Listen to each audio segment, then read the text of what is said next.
এখন রাতে 3টা বাজে, এখন জেগে এগুলোকে মাত্র খাবার পানি দিলাম। আসসালামু আলাইকুম। এই ঘরটা আগে রেডি করা ছিল, শুধু ধোয়ার বাকি ছিল। তো আজকে একদম পরিষ্কার করা ছিল, একদম নিট অ্যান্ড ক্লিন ছিল। তারপরেও নিয়ম হচ্ছে ধুয়ে পরিষ্কার রাখা। তো আমি একদম ধুয়ে ফেলছি আজকে রাত 10টার দিকে, একদম ধুয়ে পরিষ্কার করে রাখছি। আজকে বাচ্চা উঠাবো, বাচ্চা অলরেডি আসতেছে পথে। এটাকে আমি চুন দিয়ে ভালোভাবে চুন দিয়ে দিছি। এটার মধ্যে চুন দিলে একটা সুবিধা হচ্ছে, জীবাণু থাকলে মারা যায়, কোনো প্রকার খারাপ জীবাণু থাকলে। তো এরপরেই বসি দিয়ে দেব ইনশাল্লাহ। অলরেডি বসি দেওয়া হয়ে গেছে। এখন বোর্ডগুলো দিয়ে দিব, তারপর পেপার বিছিয়ে দিব। আলহামদুলিল্লাহ, অবশেষে বোর্ডিংটা রেডি। তো এই পুরা বিষয়টা আমি আপনাদেরকে বলবো যখন ইনশাল্লাহ এখানে বাচ্চা ছাড়বো, তখনই আপনাদেরকে বলবো এখানে কি কি সমস্যার সম্মুখীন হয়েছি বা কি কি কষ্ট করতে হয়েছে আমাদের, সবই জানাবো ইনশাল্লাহ। মাশাআল্লাহ, এই যে বাচ্চা, এখন ইনশাল্লাহ বোর্ডিংয়ে দিয়ে দেবো।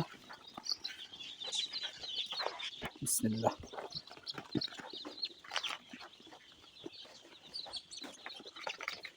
মাশাআল্লাহ, এই যে বাচ্চাগুলো একদম এ গ্রেডের বাচ্চা, খুবই সুস্থ সুন্দর।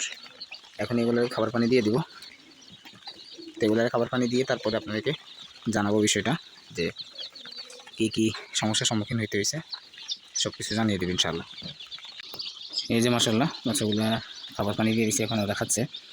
তো বিষয়টা হচ্ছে, আমার বোর্ডিংয়ের মোটামুটি রেডি ছিল, শুধু ধোয়ার বাকি ছিল। তো বাচ্চার অর্ডার মানে মিলতেছিল না, যাদের হ্যাচ আছে তাদের সাথে সময় মিলতেছে না, এই জন্য ঘরটা ধুই নাই আর কি। তো আজকে হঠাৎ করে একজনের সাথে মোটামুটি কথার কাজে মিলে গেছে। তো সন্ধ্যাবেলা তাড়াতাড়ি ধুয়ে পরিষ্কার করে রাখছি। ভাবছি যে একটু পরে বসি টুসি দিয়ে রেডি করে ফেলবো আর কি। পরে যেহেতু অনেক রাত হয়ে গেছে, প্রায় 10টার দিকে রেডি করছি, প্রায় 11টা বেজে গেছে, তখন ঘুম চলে আসছিলো।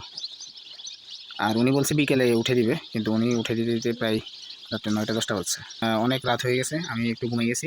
পরে সুপারভাইজার কল দিয়ে বলছে যে বাচ্চা চলে আসছে। ঘুম থেকে উঠে দেখি রাত্রে প্রায় 1:30 বাজে গেছে।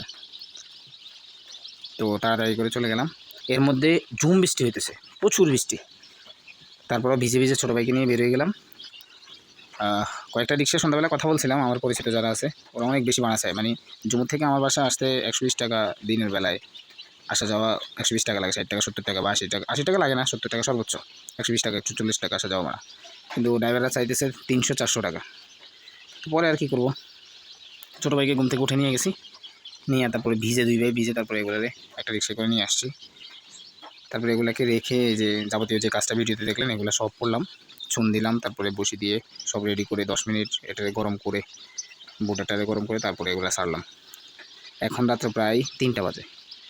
এই হচ্ছে খামারিদের অবস্থা, যেটা আপনারা হয়তো দেখেন না, জানেনও না, কেউ বলেও না। এখন রাতে 3টা বাজে, এখন জেগে এগুলোকে মাত্র খাবার পানি দিলাম।